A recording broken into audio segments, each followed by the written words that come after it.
এই খামার করে কী লাভ? ডিমের পয়সা যায় সিন্ডিকেটের পকেটে। আমরা সাধারণ যারা খামারি আছি তাদের পকেট শূন্য। জমি বিক্রি করে ঋণ পরিশোধ করতে হয়, ঘর বাড়ি বিক্রি করে ঋণ পরিশোধ করতে হয়। তাহলে এত পরিশ্রম করে ডিম উৎপাদন করে আমাদের লাভটা কী? আমরা কোনো লাভ দেখতেছি না। তাহলে কি আমাদের দুঃখ দেখার মতো সরকার নেই, কোনো মানুষ নেই, ভোক্তা অধিকার নেই? খাদ্যের দাম চরম, ঔষধের দাম চরম, কামলার খরচ। এই ডিম উৎপাদন করতে খরচ হয় 9 টাকা। যদি আমরা 7 টাকা 6.5 টাকা বিক্রি করি, আমাদের লাভ কোথা থেকে আসে?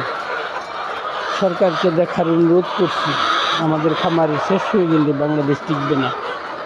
বাংলাদেশ টিকবে না তখন অন্যান্য দেশে থেকে ডিমের ভাষা ঠিকই আসবে, কিন্তু আমরা দেশের প্রান্তিক খামারি যারা আছে, দেশের লোকজন যারা আছে, তারা না খেয়ে মারা যাবে।